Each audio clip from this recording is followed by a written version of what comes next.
Hola a todas y a todos, muy buenas tardes. Gracias de nueva cuenta por conectarse a este curso, Los problemas del presente, un diálogo entre la historia y las ciencias sociales, un curso de veras organizado por el Colegio Mexiquense y el INER. Agradecemos de nueva cuenta a todas las instancias que hacen posible esta tercera sesión, yo iba a decir cuarta, tercera sesión de nuestro curso, a todas las áreas involucradas, como el área de tecnologías, el área de la coordinación de docencia, en fin, muchísimas gracias de nuevo cuenta para hacer posible nueva sesión de nuestro curso. También a ustedes que han tenido paciencia, sobre todo en lo que tiene que ver con las cuestiones de la evaluación, la plataforma, y en ese sentido me gustaría hacer unos comentarios al respecto. El día de ayer les pedíamos un poco de paciencia en lo que tenía que ver con la plataforma en la cual a la cual ustedes van a acceder para acreditar este curso por medio de una serie de evaluaciones por sesión. Ahora tenemos la buena noticia de que la plataforma ya está funcional, ya pueden acceder a ella todas las personas que se inscribieron y que recibieron un correo con la información, es decir, usuario y contraseña para ingresar a esta plataforma que se encuentra ligada a la página del Colegio Mexiquense. Si fuera el caso de que ustedes no recibieron el correo, primero les pedimos que revisen en su correo en el spam para ver si por ahí se coló la información para el acceso a esta plataforma, y si no fuera el caso y a pesar de eso se inscribieron, recibieron el correo para ingresar a la sesión de Zoom, les pedimos que se comuniquen al correo info@cmq.mx, en donde puedan ustedes informar que no tienen acceso a la plataforma, y ahí les apoyarán al respecto. Cuestiones relacionadas con el registro o con la inscripción, les pedimos que escriban al correo de la coordinación de docencia, cdocen@cmq.mx. Este correo lo pueden encontrar también en el cartel del curso, ¿no? Que se difundió en redes sociales y también en la página del Colegio Mexiquense. Sin más, les damos la bienvenida a esta sesión tan interesante que creo que va a despertar muchas pasiones como lo hace el mismo fútbol. Les cedo la palabra a mi compañera y amiga Tatiana para que inicie la moderación de esta sesión. Bienvenidas y bienvenidos. Hola, pues buenas tardes nuevamente. Les agradecemos que nos sigan acompañando. Esta es la tercera sesión. Ayer estuvimos con el género y feminismo. Ahora vamos a ir a la mesa sobre fútbol, pero no piensen que estamos en un terreno muy distinto porque vamos a ir también cruzando ideas y aplicando ciertas teorías y perspectivas que vimos el día de ayer. Algo muy importante de mencionar y que fue parte de la idea de planear esta mesa, bueno, y que se llama, ¿no? Más que un juego, las dimensiones políticas y sociales del fútbol, es que, bueno, el fútbol es uno de los deportes con mayores seguidores a nivel global, ¿no? En las distintas latitudes del planeta, pues es posible tejer un mismo lenguaje a partir de este deporte, cuyas pasiones y emociones, pues cruzan las fronteras. Y bueno, si bien el fútbol pues es un juego, es un deporte, se puede ver como un esparcimiento, una actividad deportiva de competencia, pues su papel en la sociedad actual pues atraviesa muchísimas otras dimensiones, ¿no? Desde el ámbito cultural, el fútbol sirve para recrear códigos de identidad social, cultural. En el plano sociopolítico también es perceptible su impacto. Entonces, en ese sentido, en esta mesa vamos a tener el trabajo primero de Marta Liliana Espinosa, quien nos hablará del fútbol y ella lo enfoca así, como un prisma para estudiar la producción histórica del género. Después tenemos la participación de Claudia Pedraza, quien analizará el papel el periodismo deportivo en la configuración del imaginario social del fútbol. Y para el cierre, vamos a tener a Beremundo Carrillo, quien hablará de los trazos generales de estos efectos políticos del fútbol y esta recepción de los jugadores extranjeros en un país. Es decir, vamos a ver la cuestión del nacionalismo y la xenofobia. Así que estos son, digamos, los temas que vamos a tener ahora sí que en juego, ¿no? Para la sesión del día de hoy. Y antes de presentar a cada uno de, bueno, a nuestras ponentes y al ponente, vamos a presentarles, a compartirles, así como lo hicimos en la sesión 1 y en la sesión 2, algunos comentarios, videos, ¿no? De estos estudiantes jóvenes, quienes también nos dan su punto de vista sobre el fútbol. Así que comparto yo mi pantalla, me imagino que ya la tienen en la vista, ¿no? A la vista, está a la vista, y voy a pasarles este video. Así que vamos con el video.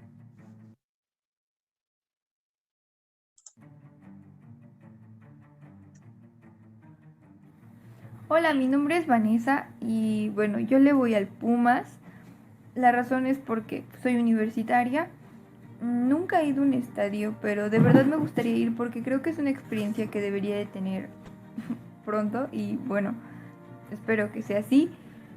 Cuando veo a mi equipo jugar, realmente es una experiencia indescriptible, es un sentimiento entre empatía y orgullo para mí. Entonces, no lo sé, realmente es difícil no sentir tantas emociones cuando los veo jugar, pero creo que el fútbol es más que nada una razón social por la cual muchas personas se pueden unir o incluso distanciar. Lo vemos diario, ¿no? O sea, puede que tu círculo social esté lleno de personas con los mismos gustos, y en este caso me refiero al fútbol, o bien podemos ver que puede ser la razón por la cual un tumulto de gente se agarró a golpes en la calle, ¿no? Entonces creo que en este caso lo que más nos mueve es la afición. Yo le voy al Cruz Azul por una tradición familiar y porque en el estado de Chihuahua no hay un equipo de fútbol local. Y a mí en lo personal me gustó bastante el Cruz Azul por su resiliencia, porque a pesar de sus derrotas se ha mantenido siendo un equipo competitivo. ¿Vas a los estadios? Hasta la fecha no he tenido oportunidad, pero me gustaría mucho hacerlo pronto.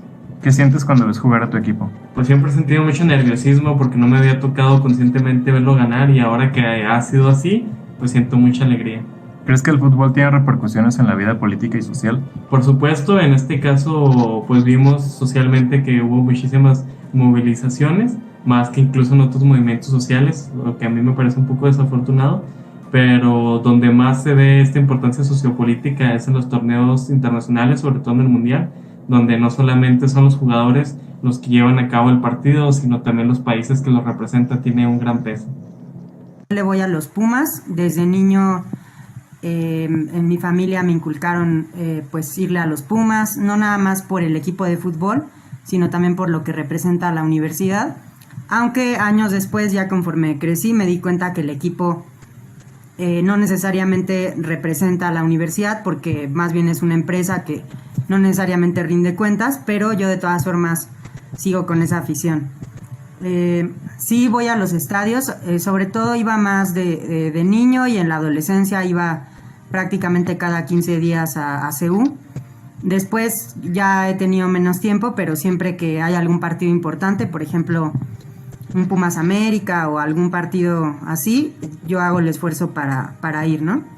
Y es muy diferente ver el partido en los estadios que verlo en la televisión. Sí, yo creo que el fútbol representa muchos intereses, representa identidades, entonces a través del fútbol se representan rivalidades que son de clase, que son de regionales, ¿no? De una ciudad contra la otra, o en una misma ciudad de los pobres contra los ricos, o de cuestiones identitarias de los países, etcétera, ¿no? Entonces creo que sí, el fútbol representa todo eso, y creo que es un error descalificarlo como simple enajenación, porque más bien el fútbol es un lenguaje a través del cual se expresan muchas cosas, ¿no?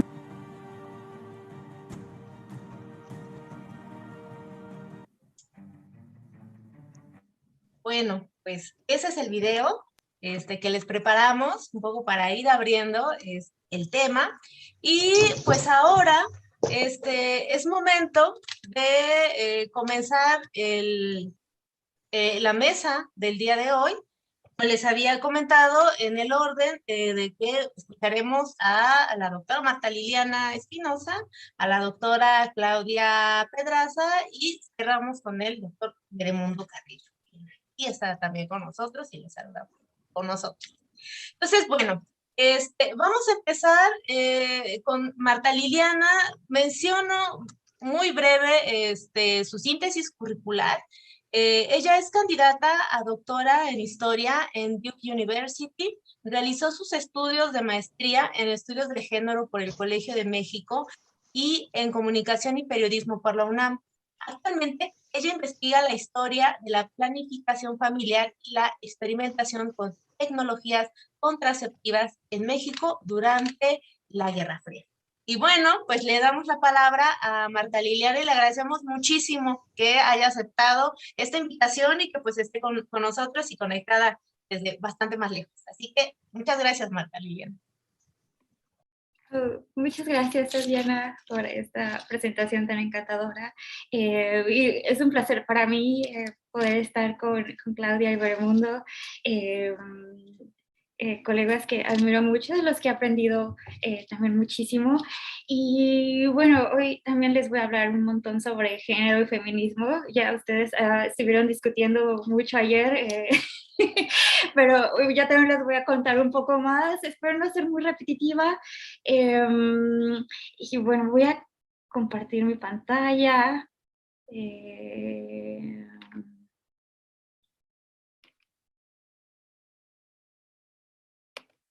Ok.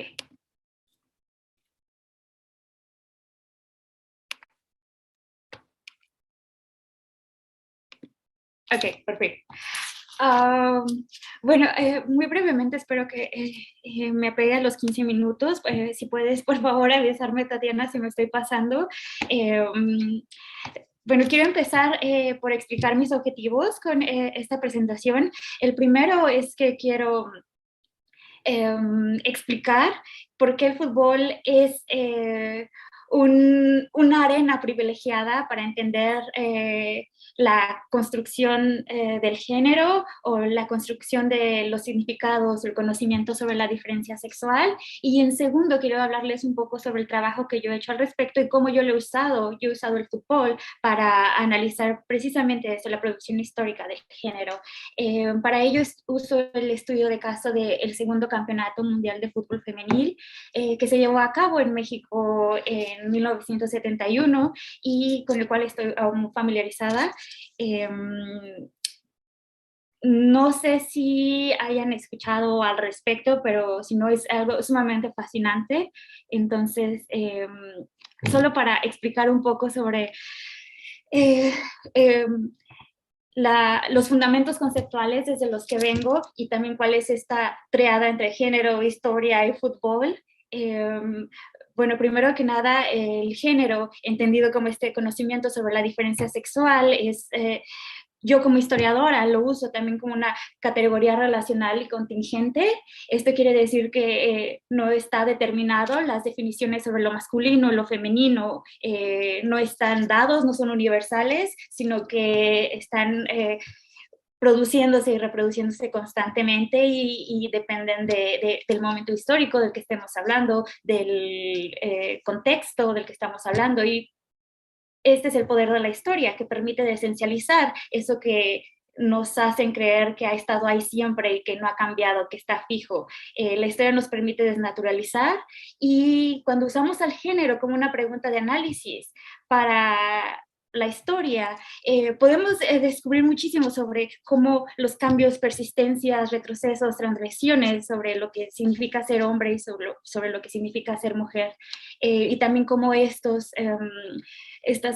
categorías de identidad o estas posiciones de sujeto se relacionan con otros más marcadores de raza, nación, clase, religión y un largo etcétera. En este sentido, yo he usado el género para, en vez de asumir simplemente que se estudia el fútbol femenil y que yo entiendo de antemano lo que significa las mujeres que participan como como jugadoras de equipos y de ligas de fútbol, lo uso para cuestionar qué es lo que significa ser mujer o qué se entendía como mujer o qué es lo que se entendía por fútbol femenil. También desde una postura más postestructuralista, con un énfasis en el discurso y en las representaciones, en las construcciones culturales y demás. Me interesa ver cómo diferentes interlocutores en la historia, particularmente en 1971 en México, estaban ofreciendo diferentes interpretaciones sobre cuál era el rol de las mujeres en el fútbol, en este espacio tan privilegiado para definir a la masculinidad, y esto tiene todo que ver también con el hecho de que el género es una categoría relacional, porque se define lo que es hombre en oposición a lo que supuestamente significa ser mujer y viceversa. La definición de uno depende del otro. Y bueno, podría seguir en esta discusión teórica y conceptual por un rato, pero espero que estos fundamentos metodológicos queden más o menos claros. Estoy fascinada con este pequeño segmento que un profesor Laurent Dubois, compartió conmigo sobre la clausura del campeonato mundial de fútbol femenil en la Ciudad de México. Este es el Estadio Azteca, y esta clausura, el partido final, fue disputado entre México, la selección mexicana, y Dinamarca. Los resultados fueron en favor de Dinamarca, 3-0, pero bueno, esto es solo una prueba de qué tan popular fue.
Ok, no.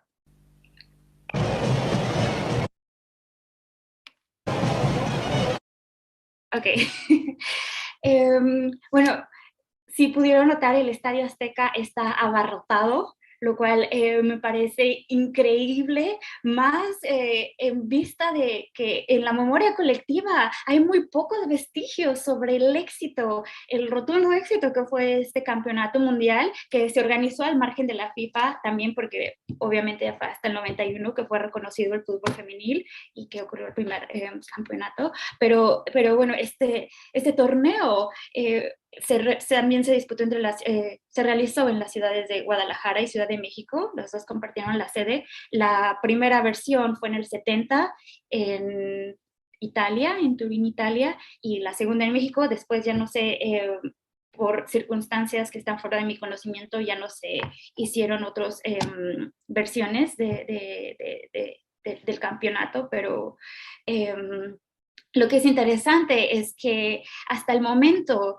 no ocurrió un evento deportivo femenil con tal éxito, y más aún, lo que es increíble es también la invisibilización de este éxito, y también que la persistencia de esos argumentos sobre el fútbol femenil no es conveniente como negocio, independientemente de lo cuestionable que son ese tipo de justificaciones, pero ajá, el hecho de que no es lo suficientemente popular o que no vende igual, de que es de menor calidad y un largo etcétera. Finalmente este episodio en el 71 demuestra que es todo lo contrario, y la afición mexicana fue sumamente, apoyó muchísimo a la selección femenil mexicana, y bueno, lamentablemente perdieron, pero estas heroínas deportivas, bueno, siguen vivas, la mayoría de ellas, y están ahí. He tenido la oportunidad de charlar con un par, y es simplemente increíble el hecho de que hasta la fecha haya tan poco reconocimiento al respecto. Y bueno, en términos de lo que el análisis histórico de las producciones, de la producción de género en este evento revela, es que principalmente es una ventana, o yo lo he usado así como una ventana, a la transformación del orden de género en México a inicios de los años 70. Revela muchísimo sobre los cambios en las expectativas y condiciones de las mujeres mexicanas de clase trabajadora, urbanas y menores de edad, que son como los cualificadores demográficos a los que pertenecían las representantes de la selección femenil mexicana, y que hablan en numerosas entrevistas para la prensa y demás, ellas explicaban su prioridad por perseguir una carrera en el fútbol, pero principalmente conscientes de la dificultad que esto implicaría, de su interés por ir a la universidad o desarrollarse profesionalmente, retrasando la edad a la cual contraer matrimonio. Entonces también este es como un microejemplo de cómo los roles asociados a la feminidad o las imágenes de la feminidad estaban siendo diversificadas. También las polémicas porque obviamente este evento deportivo femenil no estuvo libre de polémicas, que independientemente de lo que significó la transgresión femenina en este campo vinculado, asociado a lo masculino, hubo más cosas ahí que hicieron de este torneo un ejemplo fantástico de análisis histórico. Podemos ver, o al menos en la forma, en la expresión de las jugadoras mexicanas, hay una cierta adopción del lenguaje de liberación de la época, que obviamente no podemos olvidar que esto se enmarcó dentro del contexto más amplio de los movimientos estudiantiles en México en 1968, de la represión gubernamental y a su vez de esta supuesta apertura democrática con Luis Echeverría en los 70s. Hay un cierto ímpetus de organización social, y esto se manifestó cuando las jugadoras mexicanas se organizaron para demandar un pago por su éxito en el campeonato, y bueno, la prensa local, internacional, las autoridades del gobierno de la Ciudad de México, los organizadores del campeonato y empresarios que invirtieron en él y demás, todos estaban escandalizados porque nadie creía que jóvenes de menos de 18 años, de clase trabajadora, podían organizarse y desarrollar demandas acordes con sus necesidades. Entonces aquí hubo también mucha discusión sobre lo que significaba ser jugadora amateur versus profesional, y esa área gris entre exigirles tiempo completo a las jugadoras para dedicarse a la selección al mismo tiempo de que no se les apoyaba para nada. Son patrones que se siguen viendo, y esto tampoco es una forma de decir que no ha habido cambios cuando lo comparamos con lo que ocurre actualmente. Ahora hay ligas profesionales en México y demás. El punto es que hay patrones que persisten. Entonces el fútbol sigue siendo un campo súper contencioso para las mujeres, y es inherentemente político precisamente por eso, dejando de lado todas las demás variables que influyen en nacionalismos y demás que están involucrados en el desarrollo del deporte profesional y campeonatos internacionales, eventos deportivos internacionales. Otro asunto que igual sería interesante discutir, si hay tiempo al final de esta charla, es hasta qué punto podemos considerar la organización y esta forma de agencia manifestada por las jugadoras mexicanas al demandar un pago como una forma de feminismo. Ellas en ningún momento articularon o se nombraron como feministas, pero si consideramos las características de la forma en la que ellas estaban reconociendo su trabajo, sus éxitos en la cancha, y comparando las desigualdades respecto a la selección varonil, podemos empezar a ver ahí cierta nitidez, con cierta nitidez las influencias del feminismo o no. Esto es algo que está a discusión, y bueno, podemos seguir charlando más adelante. En términos del contexto político y social, este campeonato también es una ventana a muchos más procesos que estaban ocurriendo en el país y en el mundo. En términos nacionales, en México, esto revela también el amplio desarrollo de la cultura de masas, el proceso de modernización del país a través del desarrollo de infraestructura urbana con estos grandes estadios como el Azteca y demás, de tecnologías de comunicación, transmisiones televisivas, y también el creciente rol de Telesistema Mexicano y su alianza con el régimen priista, que bueno, eso también es otra discusión, pero este campeonato femenil está imbuido de todas esas dinámicas. Asimismo, este evento refleja, como ya me ha mencionado, el cambio en el rol social de las mujeres, con una mayor aspiración y acceso a la educación superior, acceso a la planificación familiar y a poder retrasar la edad a la cual contraer matrimonio, y también un poco de esta apertura democrática, de esta súper contradictoria idea sobre abrir el diálogo, pero de una manera muy, muy descafeinada, y seguir reprimiendo, por otra parte, cualquier manifestación juvenil que parezca amenazante. Por otro lado, este campeonato femenil también se inscribe dentro de esa lógica de la Guerra Fría y del ímpetus del gobierno mexicano por establecerse, particularmente desde la figura de Luis Echeverría, de establecerse como un líder del tercer mundo. Tenemos los dos antecedentes de los Juegos Olímpicos del 68 y la Copa FIFA del 70, como estos intentos por demostrar estabilidad política, desarrollo económico y capacidad de liderazgo para ofrecer una alternativa al primer y al segundo mundo, y establecer a México también como líder de la región. Y al final de cuentas, también respondiendo a este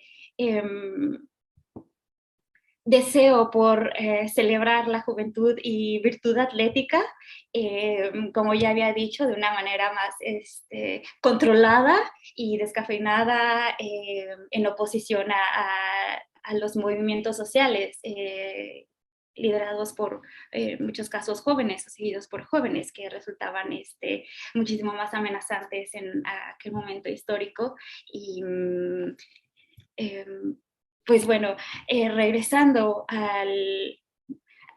me gusta ver o creo que es útil metodológicamente entender a este campeonato como círculos concéntricos en los que vemos como el contexto global, nacional, regional, etcétera. Y en términos más insulares respecto a lo que este campeonato reflejó sobre las representaciones de la feminidad, vemos muchísima también consistencia con situaciones que continúan pasando, aunque ahora están un poco más moderadas, pero siguen ocurriendo, como esta necesidad por proteger los cuerpos de las jugadoras, por enfatizar que son diferentes, la biología de las mujeres es diferente de la de los hombres y más vulnerable a lesiones, cambiar las reglas del juego, reducir los tiempos, incrementar los descansos, ofrecer más como espectáculos intermedios. El punto era recordar constantemente al público que esto no era fútbol, que el Campeonato Mundial de Fútbol Femenil era una versión de segunda clase, y así fue como se refirieron muchos comentaristas deportivos en la prensa mexicana. Simplemente sirve para calentar el estadio para lo que sí es fútbol, que es el masculino. Asimismo, bueno, vemos una multiplicidad de interpretaciones de género, raciales, de clase y nación, que influyeron en cómo la prensa igual representó a las jugadoras, y esto también influyó en la forma en que ciertos equipos o ciertas jugadoras eran hipersexualizadas y otras eran mencionadas en términos como más paternalistas. Esto ocurrió con las jugadoras mexicanas, lo cual es sumamente interesante. La mayoría de los comentaristas deportivos que he leído de la época se referían a ellas más en términos como proteccionistas, no como objetos de deseo, sino como infantilizándolas, como estas hermanitas pequeñas. Incluso les llamaban las mexicanitas constantemente, lo cual era muy interesante, y esto contrastó totalmente con la forma en la que se representó a las jugadoras de otras selecciones, como las danesas o las inglesas, las francesas, que vemos en esta caricatura. Es del Excelsior, si no recuerdo mal. Sí, es del Excelsior, y aquí están más sexualizadas, y el mismo patrón de muchas veces la prensa deportiva, que estoy segura que Claudia va a indagar en esto con mucho más, con un nivel más amplio de experticia, pero bueno, esta misma forma de presentar a las mujeres y a su virtud atlética más en términos de objeto para el consumo masculino, para la mirada masculina, más que en sí mismo como por su virtuosidad en el deporte. Y bueno, lo mismo que ya me he mencionado, esto también refleja este techo de cristal en el deporte que ha sido tan persistente, y que también hace eco de, por ejemplo, me recuerda muchísimo a este eslogan de Equal Play for Equal Pay de las jugadoras estadounidenses después de ganar la Copa del 2015, y cómo se empezaron a organizar para demandar que no solamente no les pagaban lo mismo, sino que recibían una menor remuneración y cuando eran mucho más exitosas que la selección masculina de Estados Unidos, y al mismo tiempo recibían como un trato de verdad de segunda, con canchas de menos calidad, de pasto de menos calidad, y otros tratos que les hacían, que eran como un recordatorio, no solo para ellas, sino para el resto, de que esto no es realmente fútbol. Entonces, vemos lo contencioso, y como no es una historia teleológica que va o al menos la historia del fútbol femenil lo veo en los últimos 100 años, como no una historia teleológica que va como en progreso en términos de solo conquista de derechos o de oportunidades, de beneficios, sino que es de constante lucha, de constante combate. Y a su vez también están en combate, en discusión todo el tiempo lo que significa ser mujer cuando se trata de involucrarse en actividades físicas vigorosas. Y bueno, estoy ansiosa por escuchar estos comentarios más tarde. Gracias. Bueno, pues muchísimas gracias, Marta Liliana. Yo creo que es una muy buena entrada, o sea, nos llevaste al estadio, ya nos trasladaste al escenario y creo nos pusiste en contexto. Qué interesante lo que dices, esta apertura democrática, ¿no? El discurso de apertura democrática, el papel, ¿no? De estos encuentros deportivos del fútbol y por el otro lado la represión. Y la segunda parte, lo que estabas mostrando, ¿no? El papel de las mujeres, ¿no? Como desde la prensa y también, digamos, ya de las jugadoras. Muchísimas gracias. Quiero comentar algo en el chat. Bueno, ahorita se están expresando principalmente dudas que tienen que ver con las evaluaciones y quisiera repetir lo que comentó Margarita en un inicio, que están en la plataforma. ¿Cuánto tiempo van a tener para estas evaluaciones? Bueno, al domingo de las presentaciones de esta semana tienen abierta, digamos, la plataforma y que contesten sus preguntas hasta el domingo. Concluye la semana y de la otra semana se va a hacer la misma dinámica. Así que hay tiempo, se pueden poner al corriente, no piensen de que, híjole, ya me perdí una y ya no voy a poder seguir. No, pueden regresarse y ver la sesión. Y pues yo creo que ahorita también es muy interesante comentar que es la conexión de la sesión de ayer de género con esto que estamos viendo, ¿no? Con las exposiciones de Marta Liliana y bueno, Claudia también nos va a llevar hacia a ese terreno, así que claro que pueden ponerse al corriente y contestar las preguntas que hicieron ellas, que son sobre las exposiciones y donde hay recomendaciones de lecturas, así que lo van a poder hacer. Y bueno, y nuevamente invito, como la sesión anterior, pues a que expresen sus dudas, que tengan, pues ahora sí que sus participaciones aquí en la plataforma. Ya por ahí Blanca Garza, que está comentando cosas de la plataforma, de las preguntas, que le da un poco de temor porque hay intentos y que hay un límite de intentos. Entonces, bueno, pues vean bien los videos y tomen nota, pero las preguntas se contestan viendo los videos. José Raúl González está desde el Zoom también, Patricia Meraz, Anatanael Rosendo Curro Ávila, Betsabe Laura, Jonás Larios, bueno, dice José Manuel y Jonás, y todos estos, digamos, invitados en la plataforma y en YouTube igual, no hay preguntas, hay varios saludos y nos estamos encontrando personas que también están desde la ocasión anterior. Yo pondría mucha atención y énfasis en el plantel de Tezayuca, que están muy pendientes y están muy en sintonía con el curso. Y bueno, pues yo ya me apuro también y les presento a la siguiente ponente, la doctora Claudia Pedraza Bucio, que va a hablar sobre este tema del periodismo deportivo. Ella es doctora en Ciencias Políticas y Sociales y maestra en Comunicación por la Facultad de Ciencias Políticas y Sociales de la UNAM, especialista en temas de género, deporte y comunicación. Actualmente es investigadora docente de la Universidad La Salle, Ciudad de México, forma parte del Sistema Nacional de Investigadores en el nivel 1 y ha sido docente en la UAM Coajimalpa y la Universidad Latina. Tiene una tesis que ganó el primer lugar en el concurso nacional de tesis de género Sor Juana Inés de la Cruz 2016, en donde, bueno, la que se titula Jugar como visitante, análisis del ejercicio periodístico de las reporteras de deportes en la prensa de circulación nacional. Y bueno, ella fue guionista, realizadora, locutora, productora y una mujer muy activa en el terreno de los medios audiovisuales e impresos.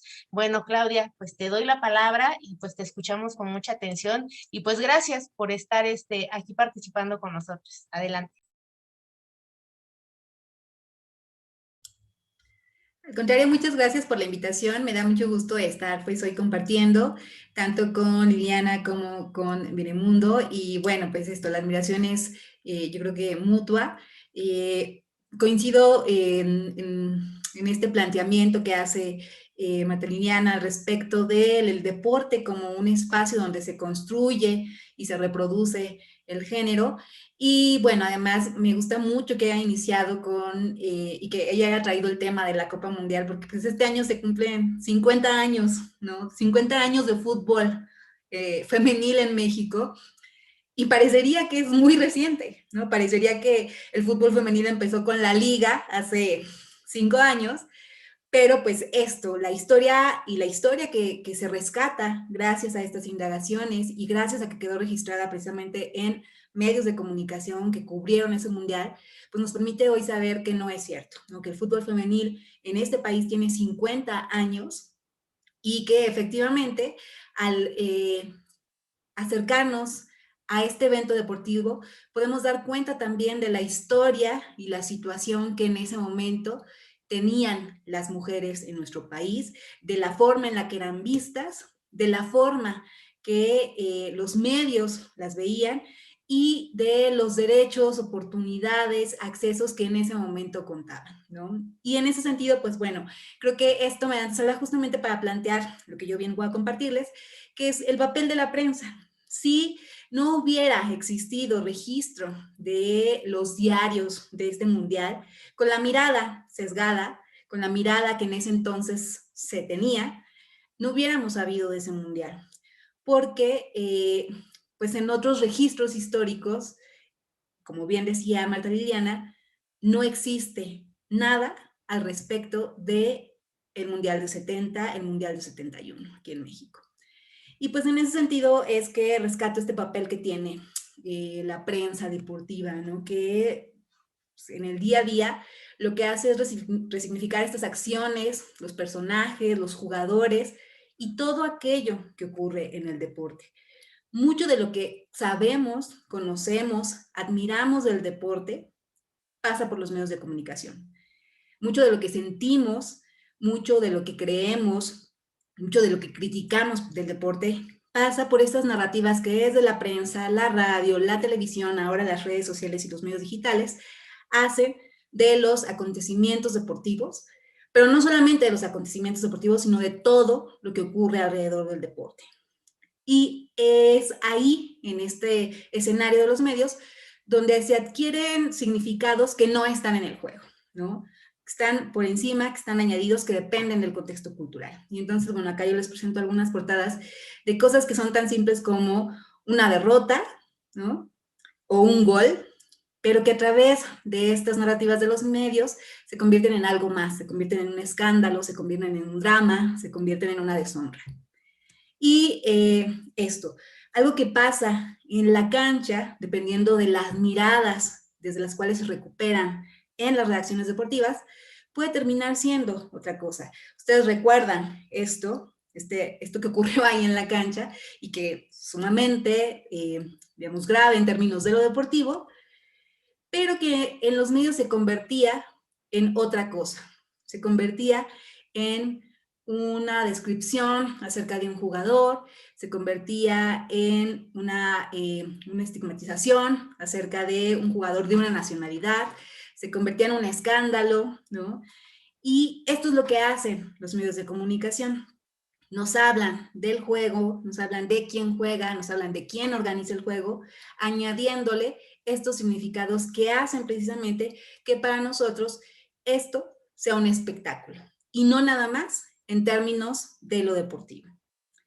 ¿Cuál es el rol de los medios de comunicación? Si hacemos este recuento del papel que tienen para la industria deportiva, bueno, el primero es desde la radio, desde la prensa, la prensa, pero sobre todo con la llegada de la radio y después con la televisión, los medios multiplicaron exponencialmente el número de espectadores de los acontecimientos deportivos. O sea, ya no había que ir al estadio para ir a ver este espectáculo, sino que a través de la radio, con las voces de los narradores, a través de la televisión, con las cámaras y el apoyo de los narradores, y ahora en vivo a través de las redes, e incluso a través de aficionados que graban en el espectáculo, pues nosotros podemos estar ahí en el estadio sin acudir, y bueno, la pandemia es una clara prueba, sin acudir a el espacio físico.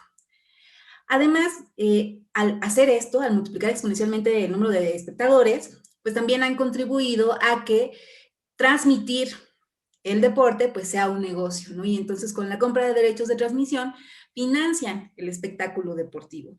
La FIFA gana muchísimo más por los derechos de transmisión que por las entradas de cada mundial, ¿no? Es ahí donde está el negocio, junto con, efectivamente, los patrocinadores, porque son estos derechos de transmisión los que permiten que las marcas, para llegar a esta gran cantidad de aficionados y aficionadas, se interesen en colocar ahí su nombre, ¿no? Se interesen en tener en 30 segundos, en 10 segundos, una mención, un banner, algo que por un momento se quede en la mente de aquellos que están viendo el espectáculo deportivo. Y además, transforman también el profesionalismo, ¿no? La idea de fútbol que tenemos ha hecho que ya no pensemos en jugadores, que es básicamente lo que estamos viendo, sino en ídolos deportivos, ¿no? En ídolos que hacen algo más que solamente jugar, en ídolos que se pelean, en ídolos que van a bares, en ídolos que salen en las portadas de las revistas, en ídolos que tienen novias, que son actrices, en ídolos que anuncian ropa, en ídolos que pueden, según los medios, provocar que una refresquera pierda en la bolsa si la quitan de la mesa, ¿no? Y entonces lo que tenemos es esto, la mirada mediática le da otra dimensión al espectáculo deportivo, principalmente porque transforma estas narrativas con las que se construye el hecho, porque modifica la mirada que tenemos como espectadores y porque además permite juegos de sentido, un poco en este tenor que yo les venía manejando, que no están propiamente en el espectáculo deportivo, ¿no? Entonces, hablando de lo primero, de cómo le añaden elementos a estas narrativas para construir los relatos espectaculares, hay que decir que mucha de la mirada que tenemos sobre un partido de fútbol es una mirada de la televisión.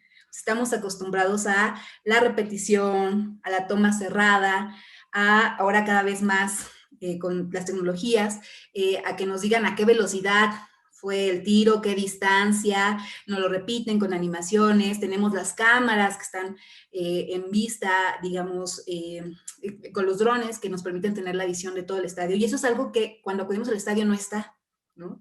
De hecho, seguramente les ha pasado que van al estadio y no ven por ahí, no falta alguien que trae los audífonos, ¿no? Porque está viendo el partido, pero le pone y sintoniza a la estación de radio que lo está narrando, porque hace falta esa otra narrativa a la hora de que estamos viendo el espectáculo deportivo. Sobre este espectáculo deportivo, entonces, se colocan otros mecanismos de espectacularización que son ajenos al juego, ¿no? Desde la cámara, desde estos análisis que se hacen por la computadora, desde la repetición en cámara lenta, desde diferentes ángulos, se contribuye a que sobre esto que ya es en sí un espectáculo, se haga otro espectáculo. Y estos recursos no solamente son tecnológicos, sino también, y depende mucho de lo lingüístico, del lenguaje, ¿no? Un partido es un partido, pero los medios se vuelve una masacre, se vuelve un enfrentamiento. Un jugador es un buen jugador, pero en los medios se vuelve invencible, se vuelve el ídolo, se vuelve el campeón, se vuelve el héroe, ¿no? Y lo que hacen con este lenguaje los medios es justamente aumentar esta expectación que tenemos por el partido, por el enfrentamiento, por las rivalidades, por los protagonistas, por las contrataciones. Entonces, con estos elementos del lenguaje que van desde las palabras hasta las imágenes, van colocando otro tipo de mirada en nosotros, ¿no? Y entonces estos múltiples recursos pues transforman la forma en la cual nos enfrentamos al hecho deportivo, ya lo decía yo, en la cancha no está la voz de la narración, no está la cámara lenta y de repente nos falta, ¿no? Al acudir al estadio, y pues todo esto genera nuevos juegos de sentido, ¿no? Donde un hecho se convierte, lo decía yo anteriormente, en otra cosa, ¿no? Y aquí tenemos un ejemplo de eso. O sea, un hecho que ocurre en un momento determinado en el juego se convierte en una catástrofe nacional, en un maleficio, en algo que nos marca históricamente. Se convierte en algo que no olvidamos, que permanece, que nos sigue doliendo, ¿no? Según lo que nos cuentan los medios. Se convierte en parte de nuestra cultura, ¿no? O sea, si los medios lo cuentan así, se puede hacer que eso que ocurrió en ese momento determinado forme parte de eso que integramos como parte de nuestra historia y de nuestra cultura, no solamente deportiva, sino en un sentido más amplio nacional. Y lo que sí es cierto, hay que decir, es que estos significados, estas construcciones que desde los medios se realizan, pues privilegian ciertos espacios, privilegian ciertas figuras, privilegian ciertos deportes. No estoy diciendo nada que no sea conocido acá. En el imaginario deportivo de la prensa no se mira igual a los protagonistas. Si pensamos en periodismo deportivo, si preguntamos a la gente qué opina del periodismo deportivo, lo que la gente nos va a decir, lo que la gente imagina cuando escucha eso es periodismo de fútbol. Y hay una razón fundamental. Hay una futbolización del periodismo deportivo que implica no solo que sea el deporte que más se cubre, sino que implica además que las narraciones, las coberturas se realicen en términos futbolísticos, ¿no? O sea, se piense en que se puede cubrir cualquier deporte como se cubre al fútbol. Y entonces, bueno, pues ¿quiénes acaparan la mirada del periodismo deportivo? Pues sí, estamos hablando de los campeones del fútbol como el producto principal de este periodismo, ¿no? Que un día pueden ser un equipo del norte, otro día puede ser un equipo español, que un día pueden ser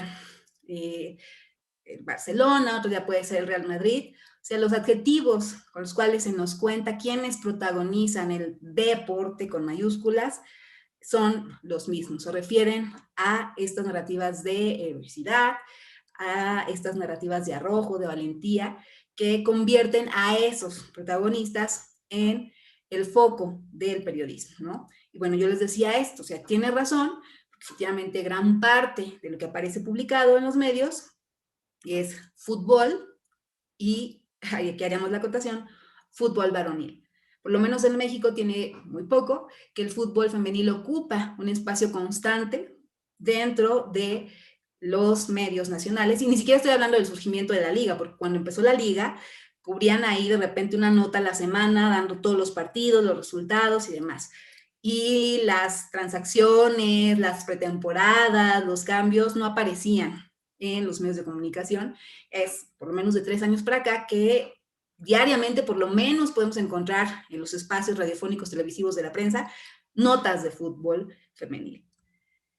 Y en estas narrativas de los campeones, bueno, pues se nos cuenta que son grandes hombres en un sentido extenso, no solamente por ser los mejores jugadores, ¿no? Y con todos estos adjetivos que resaltan su capacidad deportiva, sino porque además en estas narrativas también, en estas formas de mirarlos, de colocarlos frente a nosotros, se nos está diciendo todo el tiempo que son los máximos representantes de la masculinidad, ¿no?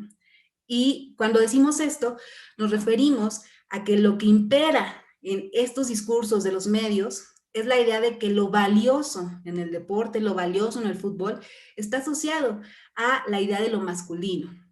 Por eso sacar agallas, por eso hacer la hombrada, por eso ganar con hombría, son parte del lenguaje cotidiano de los narradores, de los redactores, y tienen que ver todo con esto, ¿no? Con la idea de que quien juega fútbol, quien juega bien al fútbol, es muy hombre. Y esto además se demuestra también en esta idea de la masculinidad, que se demuestra con el dominio sobre el otro, y en muchos casos, el dominio sexual, la potencia sexual, ¿no?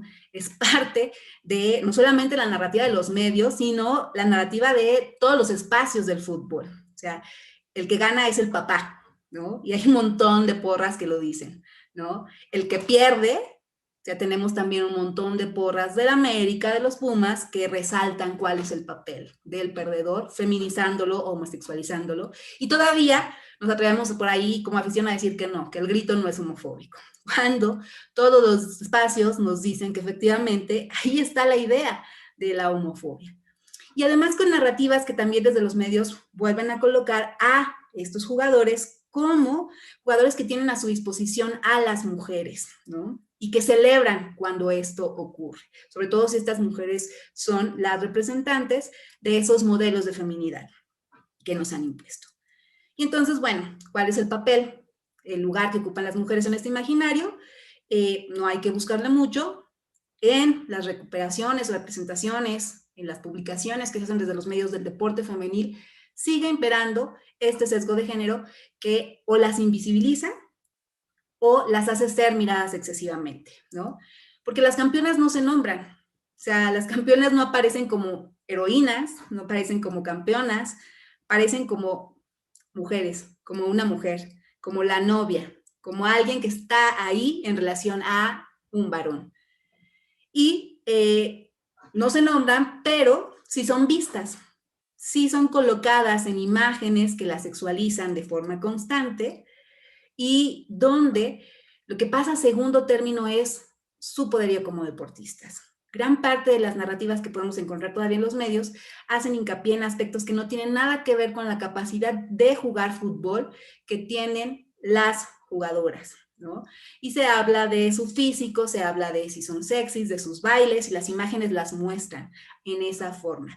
Gran parte de las imágenes que se presentan en los medios, no solamente de fútbol, sino de las mujeres deportistas, son imágenes posadas, ¿no? Son imágenes de ellas haciendo otra cosa, haciendo todo menos deporte.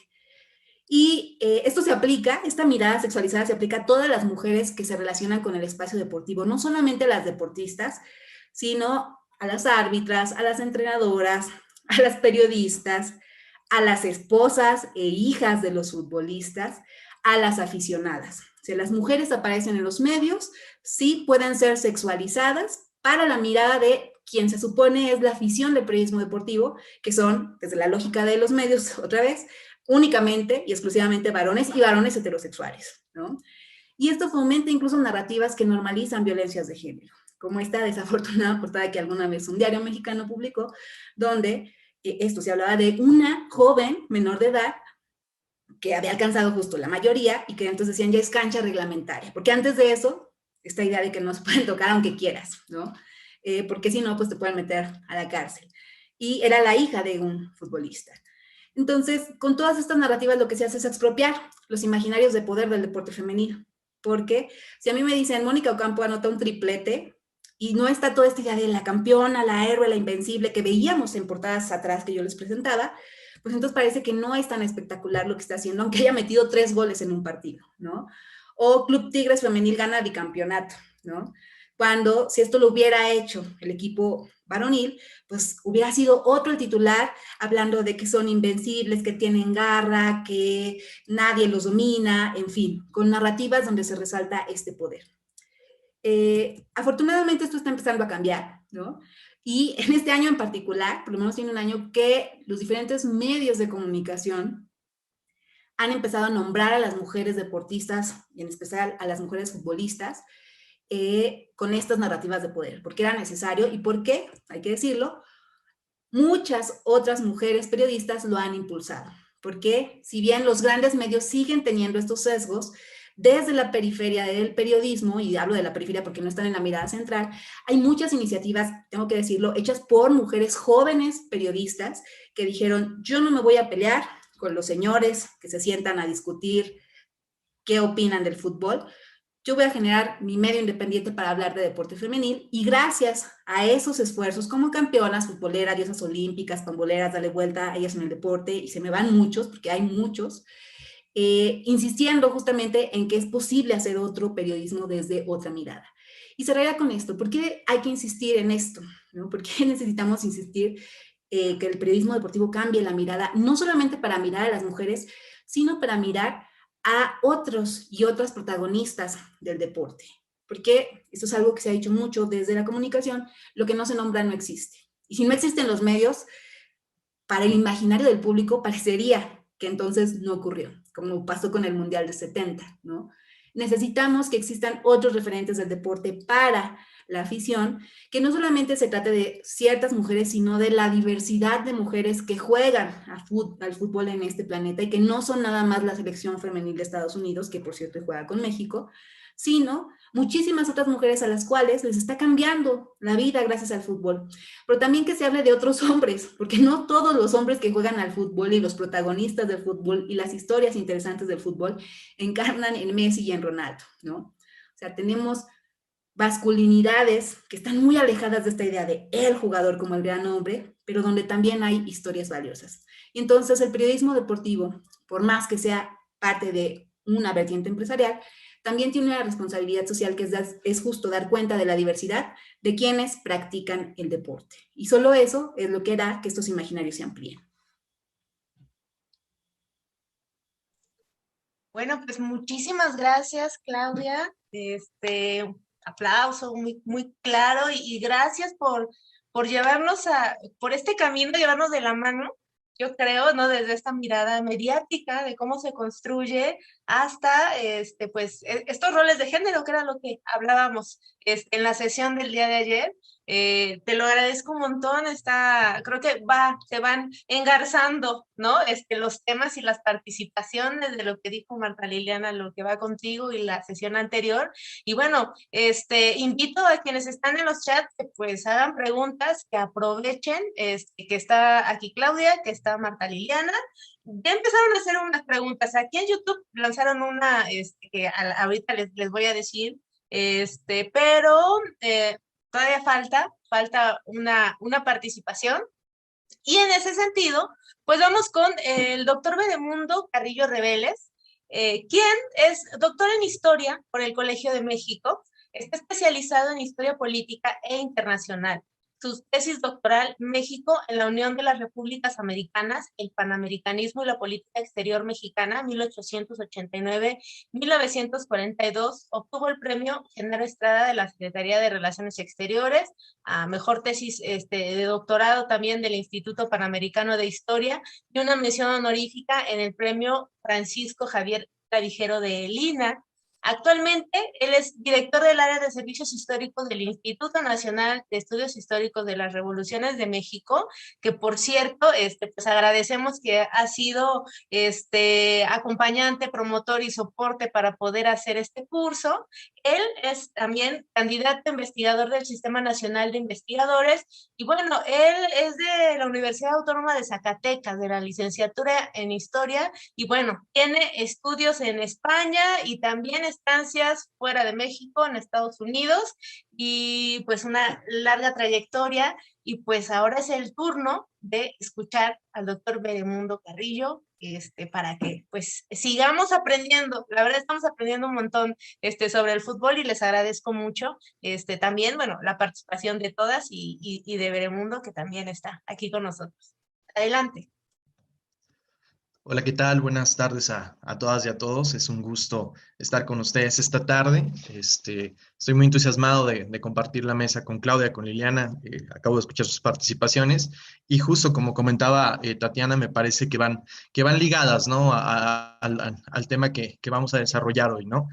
Antes que nada, bueno, y tomando un poco el ejemplo ayer de Magali, yo les voy a contar un poco y pensando que esto está dirigido mucho para estudiantes o gente que esté interesada en algún momento en desarrollarse profesionalmente o por lo menos interesarse más en el estudio de la historia, pues como escuchaban en mi currículum, yo más bien estoy especializado en historia internacional, en otro tipo de más bien geopolítica, política exterior. Sin embargo, llegué al fútbol, bueno, primero porque me gusta, pero segundo porque aunque le voy al Atlas, pero me gusta, porque mientras estaba investigando para mi tesis doctoral, comencé a ver los periódicos de la Segunda Guerra Mundial, de la década de los 40 en México, y pues obviamente al lado de las noticias donde hablaban de los bombardeos que estaban terribles en Europa, del frente donde estaban enfrentando los soviéticos contra los nazis, pues dando la vuelta a la página encontraba un debate muy intenso que iba creciendo, y era sobre fútbol, y era sobre la naciente liga de fútbol y los debates que había en la prensa acerca de una presencia muy peligrosa que ellos veían, y que eran los extranjeros en el fútbol. Entonces, ese tema me llamó la atención y es un poco de lo que les vengo a platicar el día de hoy, ¿no? Antes de entrar a ese tema, me gustaría nada más empezar con algunas reflexiones para retomar dos de las cosas que dijeron tanto Liliana como Claudia, ¿no? Por una parte, la noción o el papel más bien que tiene el fútbol en cuanto a una relación con generación de identidades y reconocimiento de identidades, ¿no? Ya hablaba un poco de los roles de género, de cómo se piensa la cuestión de género, pero también habló un poco de la parte del nacionalismo. Hay otro tipo de identidades que se reflejan en el fútbol. En el caso de lo que dijo Claudia, pues las narrativas deportivas, ¿no? Que ella lo dijo muy bien, tanto del emisor, ¿no? Del medio que emite un mensaje, Sin embargo, pues también está una sociedad que no solo lo interioriza, sino que también tiene un diálogo que ayuda a nutrir esa narrativa deportiva. Entonces, por ahí es por donde quiero empezar. Entonces, voy a compartir una presentación para darle un poco más de orden a la exposición. Entonces, bueno, me dicen sí se ve, ¿verdad? Perfecto. Muy bien. El tema con el que quiero empezar, pues les digo, es sobre hablar de la relación que hay con la extranjería a partir del fútbol y las concepciones que se tienen en la sociedad mexicana. Sin embargo, antes de eso, me gustaría abordar algo que tiene que ver con la situación de pandemia que estamos viendo y con el papel, la trascendencia que tiene el fútbol más allá de la cancha, ¿no? Que es justo el título que le dieron a esta mesa Tatiana y Margarita, quienes pues, agradezco la invitación, y es la trascendencia que tiene más allá de lo que pasa dentro de un campo en el que se enfrentan 22 personas, ¿no? Hay dos imágenes que me parece que la pandemia nos dejaron que son muy, muy icónicas, o por lo menos a mí me parecieron. La primera es el funeral de Maradona. La segunda son las protestas que se dieron en buena parte de Europa por la creación de la Superliga, ¿no? En el caso de Maradona, lo que es sumamente interesante es que la muerte de este futbolista prácticamente se asume o se vive como la muerte de un héroe nacional. Es decir, es interesante y hay que reflexionarlo como un señor que se dedica laboralmente a jugar con pantaloncillos cortos y a pegarle una pelota, se convierte en el héroe de un país, en una figura nacional que lo llora prácticamente todo el país y que no solo trasciende o que no solo se concentra en el ámbito argentino, sino que se vuelve en un referente y no solo por lo que hizo dentro de la cancha, sino también por lo que hace como referente del antiimperialismo, ¿no? En cierto modo, todos recordarán este gol contra Inglaterra, que se convierte como una reivindicación de los países del tercer mundo contra una potencia imperial donde el talento del más pequeñito hace sucumbir o hace que se tambalee un Goliat, ¿no? Ahora, eso también implica en esta mitología pues que se borren aspectos o que se relativicen otros aspectos más de su vida personal que también entran en polémica, ¿no? Como por ejemplo, pues cuestiones que fueron muy públicas sobre el machismo, la violencia de género, etcétera, ¿no? Entonces, en esta idolatría, como pasa con las figuras de los seres patrios del siglo XIX, pues se matizan estas cuestiones, ¿no? La segunda imagen, que es muy poderosa para mi gusto, pues es las protestas que hay en Gran Bretaña por la creación de esta Superliga, que era un club, era una especie como de club, vaya la palabra, de club de equipos ricos, en el que quedaron excluidos el resto de los clubes más pobres de los países y que provoca, sobre todo en Inglaterra, pues enormes protestas, al grado de que el primer ministro y el parlamento intervienen para rechazar completamente pues, la creación de esta liga. Es interesante por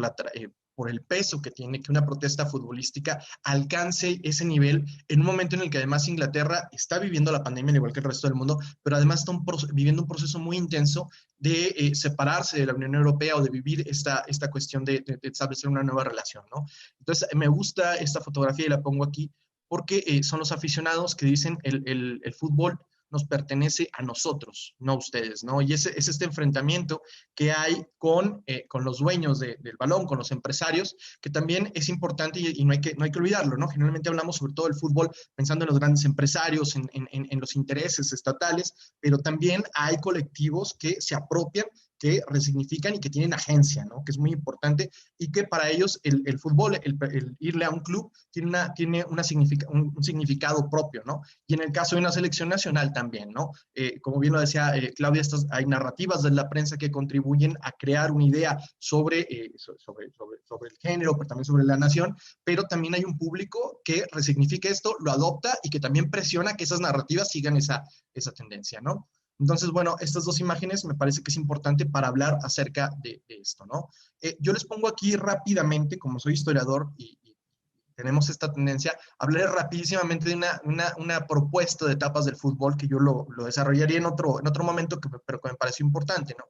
Hay una primera etapa de expansión del fútbol que se da entre finales del siglo XIX y principios del siglo XX. Hay que pensar que el fútbol surge en Inglaterra, y de ahí se expande hacia el mundo, ¿no? Lo que es interesante es de nuevo, esta apropiación que se va dando primero de las élites inglesas, después hacia las élites de diferentes partes del mundo, latinoamericanas, asiáticas, etcétera, y que lleva a una nueva etapa que hace que el fútbol adquiera una nueva dimensión, ¿no? Yo le llamo una segunda etapa de popularización. Y esto significa, o esto, a lo que quiero ir, es que el fútbol nace como un deporte de élite, que es jugada por señoritos, por caballeros ingleses. Sin embargo, son los obreros, son la gente del pueblo la que le va dando un nuevo significado al fútbol y se va apropiando de ellos, ¿no? En el caso de México, esto va surgiendo con los clubes que van compitiendo, formados por mexicanos, contra extranjeros. Esta rivalidad surge en este momento. Esta periodización es general, pero está muy pensada en México, ¿no? La segunda etapa es de profesionalización, ya a nivel países, pero a nivel global, y que tiene que ver con ya no nada más un deporte por afición, por amor al arte, por las ganas de competir, sino que se va convirtiendo en un negocio, ¿no? El que surgimiento de ligas profesionales que van compitiendo entre ellas. Si bien hay ligas que surgen anterior a este periodo, en realidad este periodo es cuando se va consolidado, ligado también pues a la expansión de las competencias mundiales, etcétera. La cuarta etapa es de mercantilización, que va muy ligada al surgimiento de la televisión, que ya la vio Claudia, y que va haciendo que el fútbol se convierta pues, en un negocio mucho más grande, ¿no? El último, pues, es una industria global que va de los 90 a la actualidad y que es el que más conocemos nosotros, ¿no? Yo a la época a la que me voy a referir más es a la de profesionalización, mercantilización, ya la más reciente, ¿no? Entonces, esto nada más para eso. Ahora, ¿por qué el fútbol es tan popular? Y eso sí me gustaría después que lo pudiéramos ahondar a lo mejor en las preguntas. En primer lugar, por la simpleza del juego. ¿Por qué? Porque desde su fundación, desde sus orígenes, es un deporte que en realidad no necesita grandes cosas, ¿no?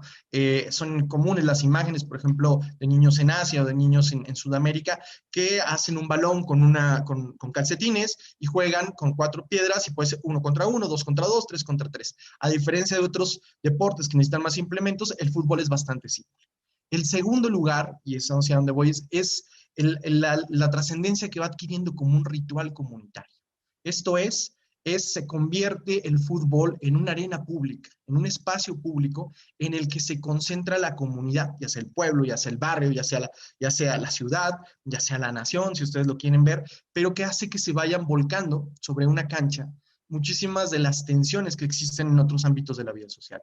El fútbol profesional es sobre todo la manifestación de esto, no el único, porque también pasa en el fútbol de barrio, pasa en el fútbol, en las rivalidades entre pueblos, en las rivalidades entre calles, entre las rivalidades entre afrodescendientes y mestizos. Por ejemplo, en Brasil hay un trabajo buenísimo de eso, en cuestiones de género, etcétera. Pero sobre todo con el fútbol profesional se va volcando todas estas tensiones y se convierte o se ve como un ritual comunitario, que es un concepto retomado de la sociología, ¿no? No voy a andar en eso porque me perdería, pero es importante esto porque en el fútbol se generan, como bien lo decía Claudia, o a través del fútbol se generan o se manifiestan concepciones sobre lo bueno y lo malo, sobre lo bonito y lo feo, sobre lo que es varonil y lo que no es varonil, pero también sobre las identidades. El quién soy yo, como lo decía bien Liliana, también es en oposición a quién no soy yo. Entonces, a partir de ahí, de esa exclusión, se reflejan en los partidos de fútbol, ¿no? Entonces, eso será como ritual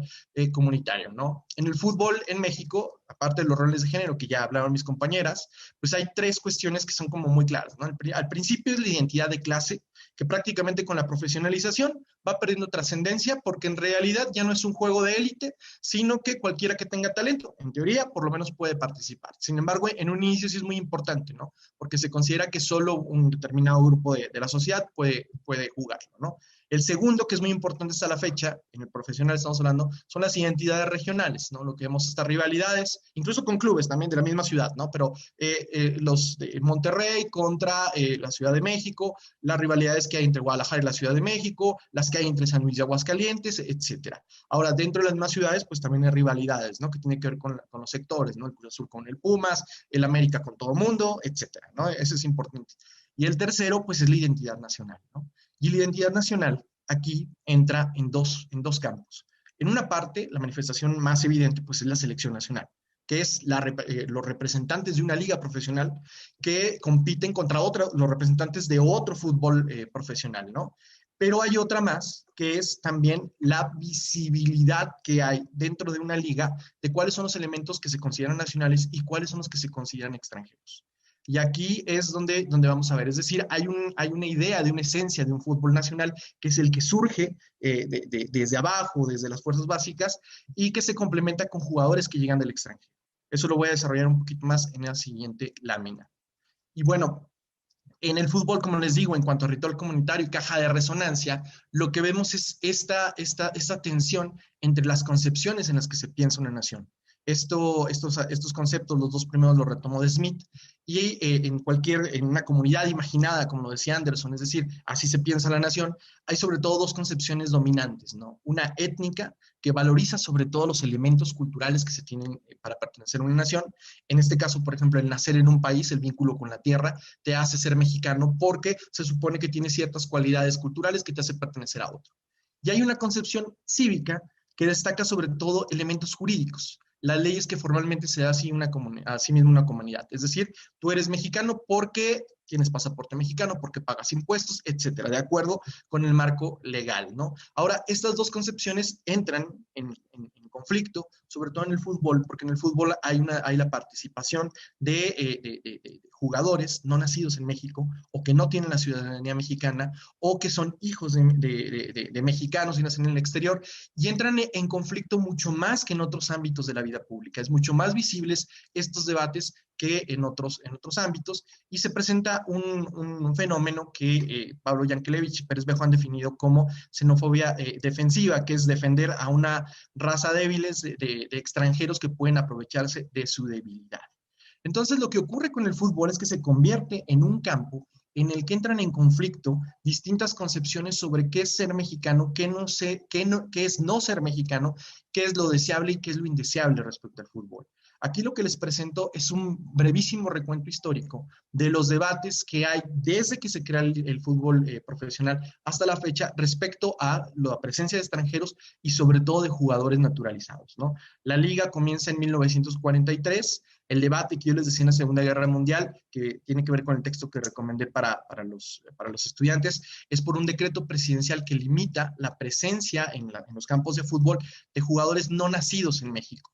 Aquí el debate es muy importante porque el fútbol profesional mexicano inicia con una gran cantidad de jugadores extranjeros, sobre todo de exiliados españoles, ¿no? Que es lo que nutre. Entonces, en el 45 se impone esta ley que queda vigente hasta el 2005, es decir, desde 1945 hasta 2005. En 1961 hay un llamado solitario a un jugador naturalizado argentino que prácticamente pasa desapercibido porque ayuda a la clasificación en la Copa del Mundo y después no lo vuelven a llamar, y del 1961 hasta el 2002 se da un nuevo llamado de un jugador extranjero, que es la polémica de Gabriel Caballero, ¿no? En el 2014 hay un cambio en el reglamento de fútbol profesional porque la nueva ley de amparo considera que se puede considerar una violación a los derechos fundamentales de alguien el que se le niegue participar en cualquier actividad por su origen, ¿no? Entonces, esto hace que cambie el fútbol. Sin embargo, la polémica continúa. Aquí les pongo una de hace unas semanas, sobre la que voy a hablar también rápidamente, que es la de Funes Mori, que es un jugador de origen argentino que es llamado a la selección. Les pido por favor que vean la frase. Naturalizar, quiere jugar con México porque no puede jugar con su selección, ¿no? Entonces, generalmente al naturalizado se le acusa o se le ve como alguien que tiene que estar bajo permanente sospecha, como alguien que si fue capaz de traicionar a su patria de origen, puede traicionar también a la suya. Entonces, el fútbol en esta dinámica se considera como un espacio especial de representación de lo nacional, ¿no? Por eso la trascendencia de que desde 1945 hasta el 2005 se estableció esta prohibición para jugadores no nacidos en México. ¿Por qué es trascendente esto? Es trascendente porque le da el mismo nivel a otros espacios como la Cámara de Diputados, como el Ejército, como la Suprema Corte, ¿no?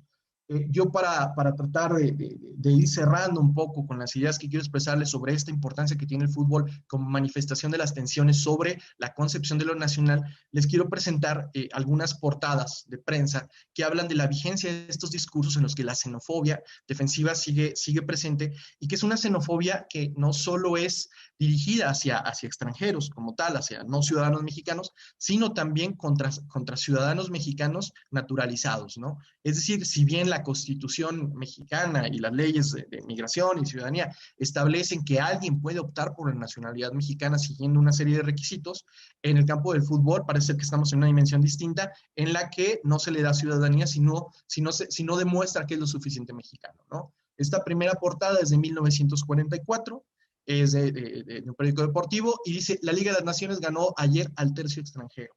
La que vemos al lado es de 2014 y es Liga MX, resto del mundo. Si ustedes ven, es muy similar la narrativa. Es decir, el fútbol se convierte en un espacio excluyente para lo diferente, para aquellos que no cumplen con el requisito de ser lo mexicano tal y como se piensa en una narrativa nacional dominante, ¿no? Esta frase, se la leo, la viene en el artículo, pero siempre me ha parecido como muy relevante. De la noche a la mañana van a surgir nuevos mexicanos. Perdón, le moví. Ah, ahí está. Perdón. Ahí está. Un segundito. Se me movió el micrófono. Ahí está. De la noche a la mañana van a surgir nuevos mexicanos por todas partes, exactamente igual que surgieron nuevos italianos en el ridículo imperio de Mussolini. Nuevos italianos que a la hora del peligro para su patria adoptiva corrieron como conejos, ofreciendo a las juventudes que toman por ídolos y ejemplo las figuras deportivas la más deshonrosa muestra de cobardía e indignidad. Es decir, retomando lo que señalaban las compañeras, nuevamente el fútbol se ve y se ve como este espacio en el que hay que salvaguardar lo nacional de estos naturalizados y de estos extranjeros que nos van a traicionar en cualquier momento. Esta nota es de esto, si no me equivoco, de diciembre de 1945. La siguiente nota es de 2015 y dice que no me vengan con el cuento, perdón, que no me vengan con el cuento de que una persona adquiere otra nacionalidad porque ama al país del que adquiere esa nacionalidad. Tampoco es válido el argumento de que son tan mexicanos como nosotros. Falso. Podrán ser iguales o mejores que nosotros, pero no tan mexicanos, simplemente porque sus valores culturales, sus costumbres y tradiciones pueden ser iguales o más luminosas que las nuestras, pero seguramente muy diferentes. El certificado de naturalización no es un borrador de memorias ni una sepultura de recuerdos. Nuevamente, hay que salvar al fútbol mexicano de estos extranjeros perniciosos que van a dañar a la juventud, ¿no? La siguiente, ya para ir cerrando, bueno, les presento dos portadas. Una es de un periódico de los 40, igual de la prensa. Dice, el delirio importador cava la sepultura del fútbol mexicano. Es decir, traer jugadores extranjeros. El Informador del 2016, naturalizados, golpe devastador para el fútbol mexicano. Es decir, nuevamente la amenaza de estos extranjeros peligrosos que vienen a viciar a la juventud mexicana, ¿no? Y dos frases más. Los más ancianos de la comarca han dado en recordar que el fútbol fue traído por extranjeros, ingleses, españoles, franceses y hasta teutones. ¿Y qué? Ese es un motivo para que sean extranjeros los que se encarguen de monopolizarlo eternamente. También nos trajeron arzobispos, encomenderos y virreyes, ¿no? Que es, para los historiadores, pues estamos viendo como una manifestación muy clara también de desprecio a la colonia, ¿no? Y en México todavía deslumbra que hablen diferente, raro. Nos deslumbra no por la calidad, sino porque son extranjeros. Todavía somos conquistados, no nos lo hemos podido quitar. El Informador, naturalizados, golpe devastador para el fútbol mexicano, 2015. Estamos hablando de la misma narrativa en 1945, en un momento en el que el país está en guerra, y en 2015, en un momento en el que pues, ya estamos en un mundo globalizado, ¿no? Entonces, bueno, para ir cerrando, les presento algunas portadas. Lo que quiero resaltar con esto es esta importancia que tiene en el fútbol el factor nacionalidad. Es decir, se considera una extensión del espacio nacional, así como puede ser la plaza cívica, como puede ser la Cámara de Diputados, se considera al estadio de fútbol, ¿no? Estas dos portadas son de 2015, me parece, son de naturalizados. La primera es Vos también sos mexicano. La segunda es con el sombrero de charro, donde prácticamente pues, se manifiesta esa concepción étnica de la nación, donde lo que importa es el valor cultural de ponerte un sombrero charro. No más allá de que cumplas con los requisitos legales o no, eso te hace mexicano, ¿no? Y bueno, quisiera cerrar nada más con esta gráfica que la he presentado para un trabajo que estoy desarrollando y que me parece muy interesante, ¿no? Es invasión de naturalizados, ¿no? Y viene ahí la gráfica, viene un número que si nosotros lo vemos realmente, pues resulta ridículo. 58 extranjeros, esto es de 2015, para un fútbol en el que tienen planteles más o menos de 25 jugadores, pues es una presencia bastante mínima, ¿no? Lo que cambia o la circunstancia que hace peligroso y que hace que resalte tanta la importancia de los extranjeros y naturalizados en el fútbol es que tienen mayor visibilidad a lo que lo tienen en el resto de campos de la vida social. Es decir, si bien las estadísticas de migración, del INEGI, muestran que en México la población no nacida dentro del país nunca ha superado el 1%. En el caso del fútbol, más allá del porcentaje, lo que es importante es que estos futbolistas ocupan posiciones privilegiadas, ¿no? Normalmente son centros delanteros, son titulares y parece que desplazan a los jugadores mexicanos, ¿no? Entonces se convierte pues el fútbol en este espacio al que hay que salvaguardar, al que hay que guardar, porque ahí está manifestada la esencia nacional. Muchísimas gracias. Bueno, pues muchísimas gracias, Veremundo. Creo que se complementa, ¿no?, esta explicación con las anteriores, el ver el contexto histórico, como bien dices, las etapas y la periodización, como historiador, para tener muy claro el desarrollo de este deporte y también, bueno, sus efectos en distintos, como mencionábamos en la mesa, distintas dimensiones, y en este caso, pues, la identidad nacional, que yo, más que hablar, iría a las preguntas, porque la verdad, hay varias preguntas para todos. Bueno, les felicitan mucho, ¿no? Son muy buenos trabajos, muy interesantes también, están aprendiendo bastante, es lo que dicen en la plataforma, en YouTube, también aquí en Zoom. Incluso hay reflexiones mucho más extensas, más que preguntas, hay algunos comentarios. Se los voy a pasar, voy a mandar a la mesa todos los comentarios porque quizá no pueda leer, ¿no? Ahorita todos. Pero yo dividiría las preguntas un poco. Bueno, hay una que es como de origen, ¿no? Les voy a decir, ¿no? El origen, ¿qué tiene que ver con género y periodismo y contexto histórico? Más o menos así agrupé las preguntas. Siguen llegando más, pero creo que ahorita voy a comentar esto y lo demás igual quedará en el tintero. La pregunta inicial, y es eso, ¿no? Y ya Veremundo comentaba un poco sobre el origen del fútbol, que eso es algo que se preguntan y dicen, ¿qué antecedentes históricos o qué origen encuentran para que el fútbol se haya vuelto la representación máxima de la masculinidad y no otro deporte, ¿no? ¿Por qué el fútbol y no otro, no? Bueno, creo que la exposición de Veremundo ya tocó un poco el tema, pero creo que sería muy bueno aclararlo. Otra pregunta, y es, ¿en dónde está la organización feminista al exigir la igualdad del deporte, ¿no? ¿Dónde están las feministas? ¿Y por qué no se manifestaron en 1971 y actualmente en la escena pública? Esa es otra pregunta, es Felipe Ismael Serrano, que está desde YouTube. Hay otras preguntas sobre los medios. En este sentido, es Michelle quien pregunta, ¿podrían sostener que los medios de comunicación maniquean las figuras deportivas, influyen ideológicamente en la población? Entonces ese sería otro. Hay un comentario, se los paso, de Gerson MacDiel, que justamente habla de esto del machismo en el fútbol femenil.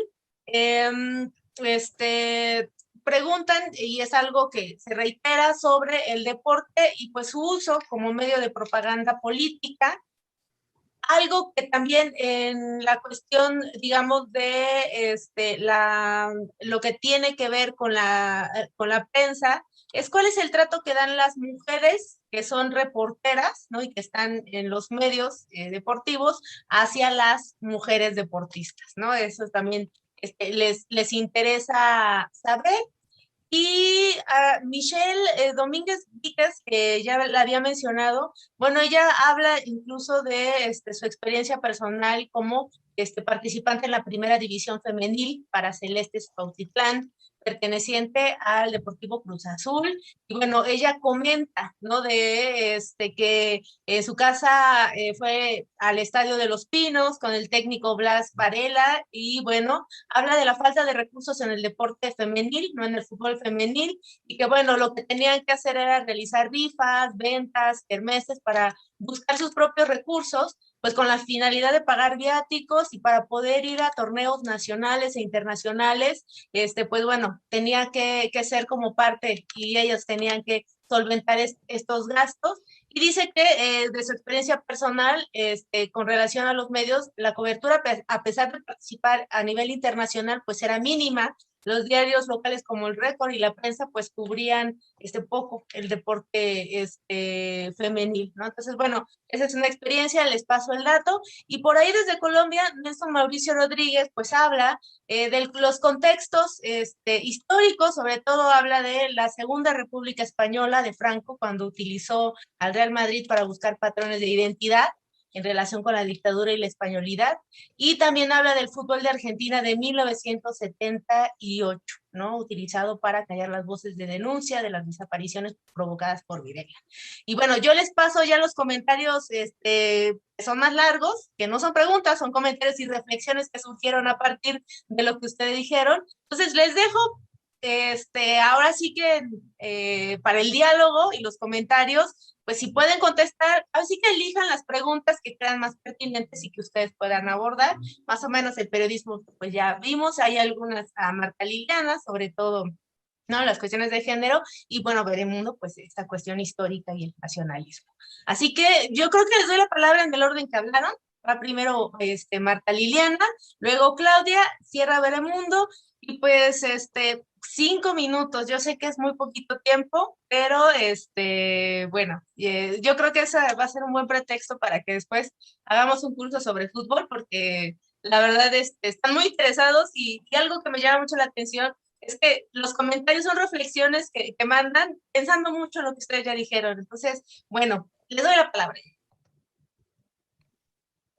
Ok, gracias por esas preguntas muy estimulantes. Ok, empiezo por el feminismo, que esto es lo que más me interpela a mí, porque el feminismo o los movimientos feministas no se manifestaron en el 71 y más generalmente para apoyar el deporte.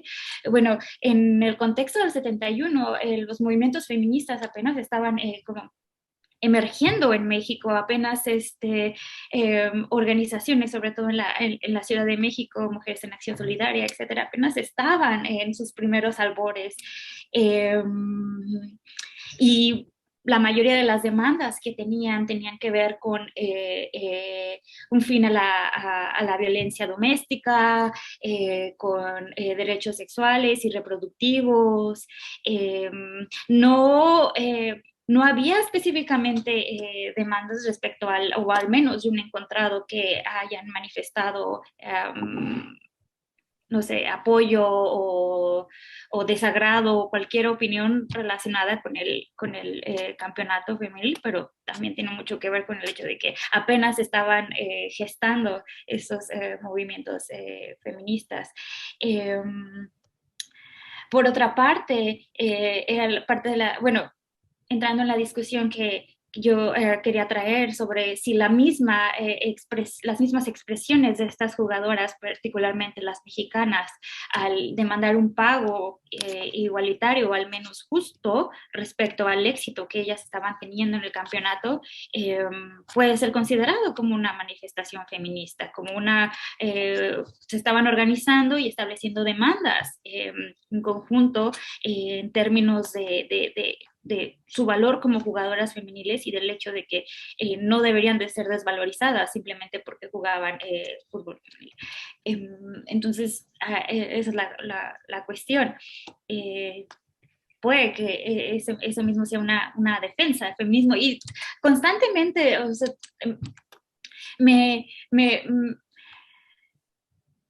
me llama la atención el hecho de que asociamos como en esta pregunta que es asociado como feminismo, o quiénes son las que tienen la voz feminista. O sea, es un poco complicado considerarlo de esa manera, porque también, o sea, constantemente las mismas jugadoras al interior de la liga y las periodistas que Claudia mencionaba y demás, con este énfasis de un periodismo como más justo, un periodismo feminista, con un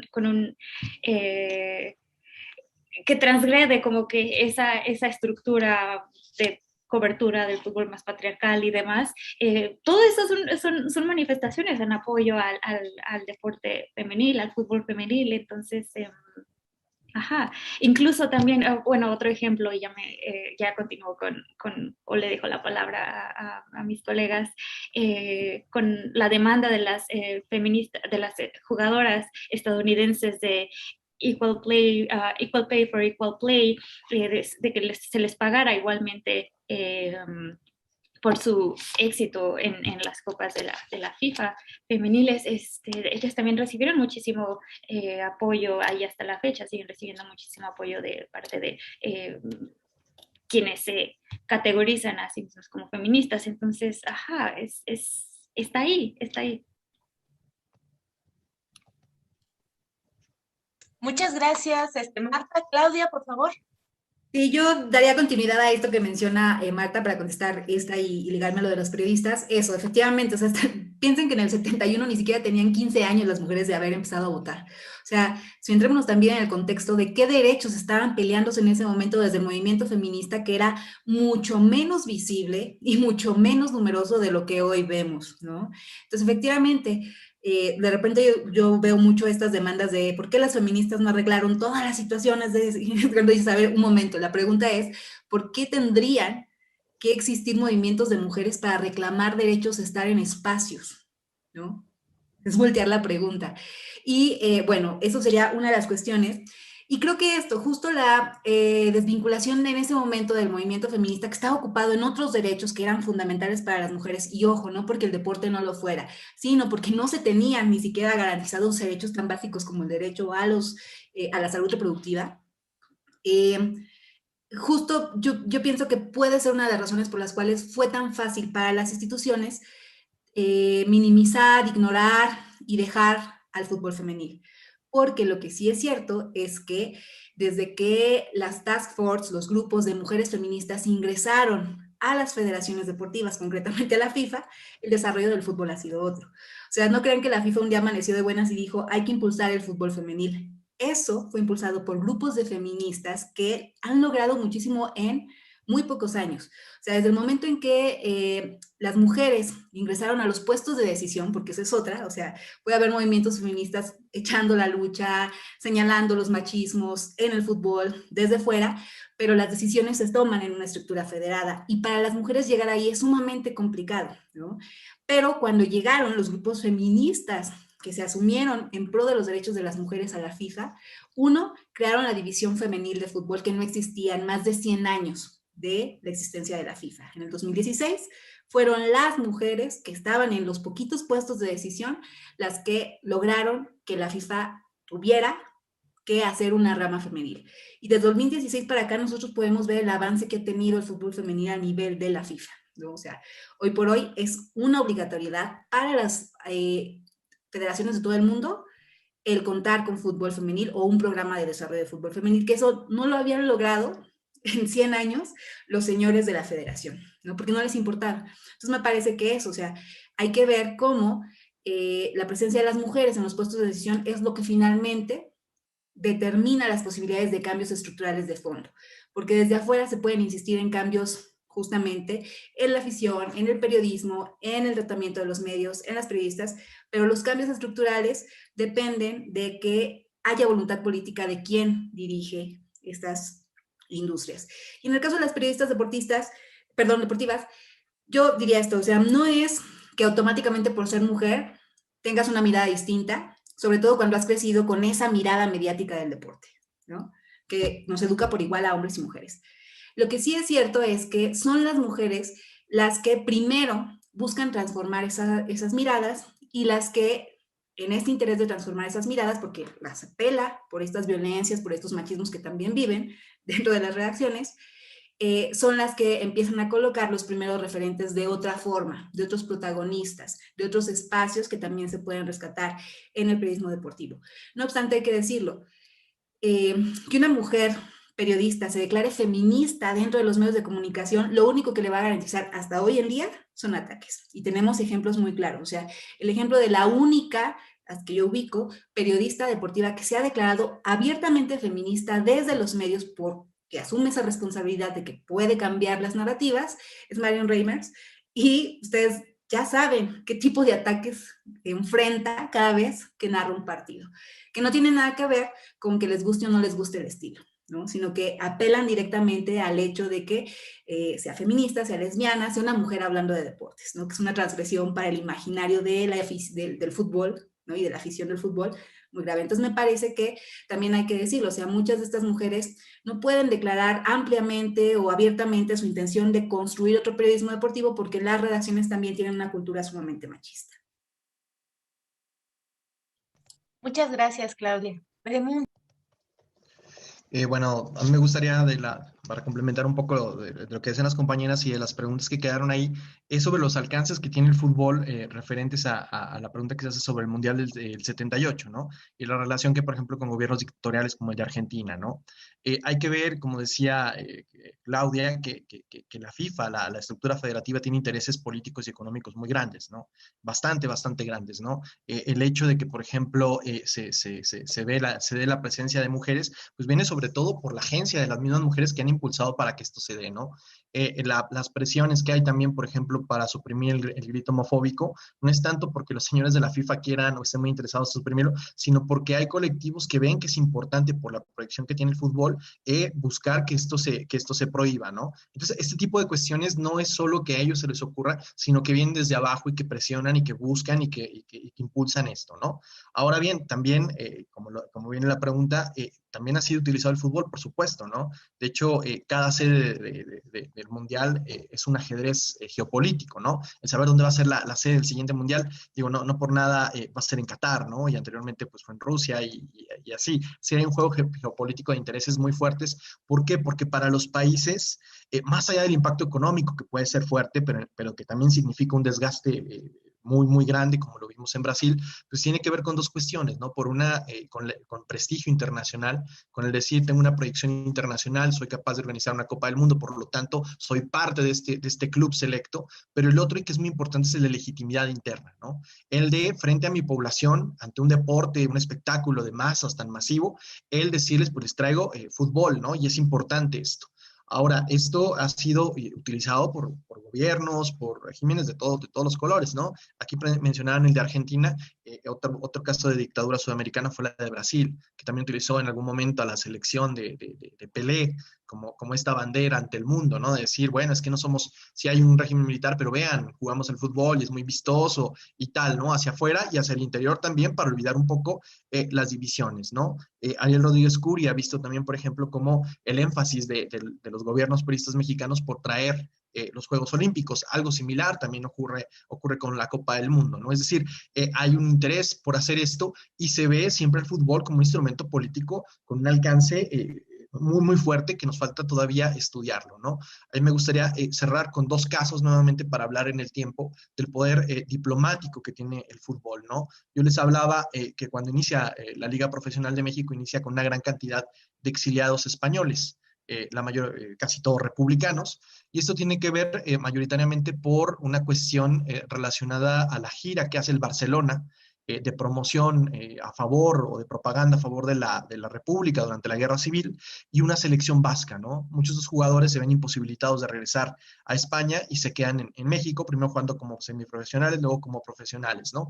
Pero desde la República Española se ve este potencial que tiene el fútbol para ganar adeptos en este caso en México y en Sudamérica, ¿no?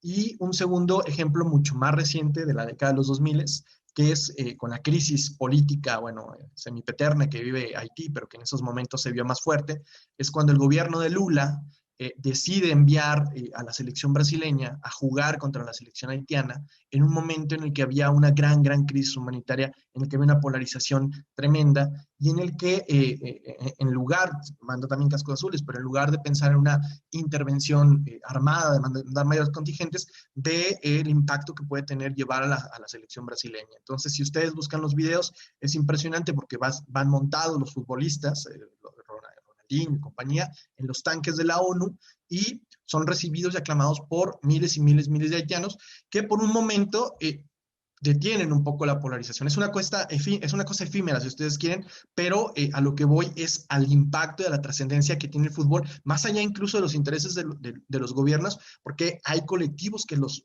reciben así y que lo ven como algo que es parte de su cotidianidad, de quiénes son y de cómo se piensan en el mundo. Bueno, pues muchísimas gracias por este cierre, Veremundo. Qué bueno que tocaste estos puntos, qué bueno que hablaste de este grito homofóbico, porque ya están aquí justamente las últimas preguntas. Tenían que ver o comentarios sobre esto en YouTube. Te agradezco mucho que lo hayas mencionado y también comentado ya. Bueno, les agradezco mucho, es un gusto haber estado aquí con ustedes. Pues yo me despido, les agradezco la participación. Y bueno, le cedo la palabra a la doctora Margarita Vázquez ya para irnos ya a cenar y a descansar. Gracias, Tatiana.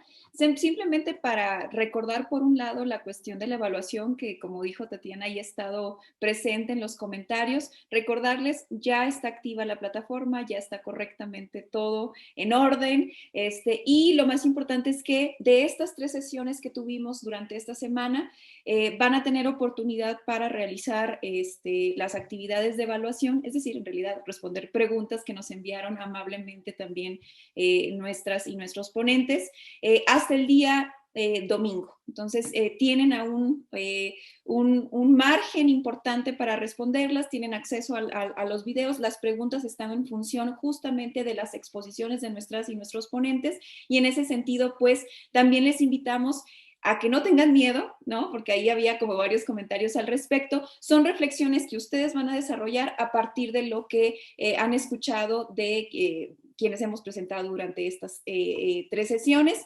Y bueno, igual recordarles que cualquier duda, inconveniente con la plataforma, pueden enviar un correo a info@cmq.mx para resolver cualquier cosa o aspecto relacionado con la plataforma. Y bueno, pues agradecerles a Marta, Claudia, Veremundo por estar con nosotros. Yo aprendí mucho, digo, no soy futbolera ni nada, pero me encantó escucharles, y además la pasión con la que nos hablaron de sus temas en específico. Y también gracias a quienes nos han sintonizado pues vía YouTube, y a quienes nos acompañan directamente en Zoom. Gracias de verdad por su interés, sus comentarios, sus preguntas y su entusiasmo para con este curso que sigue la próxima semana. No se desconecten, sigan pendientes de las redes sociales para conocer cuáles son las sesiones que siguen. La que sigue es el día martes 6 de julio de la próxima semana, una sesión bastante interesante, sugerente y muy actual: redes sociales, libertad de expresión, privacidad y conocimiento en la era digital, con la participación de Abraham Trejo, Marcela Amaro y Leonor Reyes. Los invitamos a que nos sintonicen la próxima semana. Gracias a todas y a todos, ponentes, participantes, y gracias a las instituciones convocantes. Un excelente fin de semana y nos vemos el martes 6 de julio.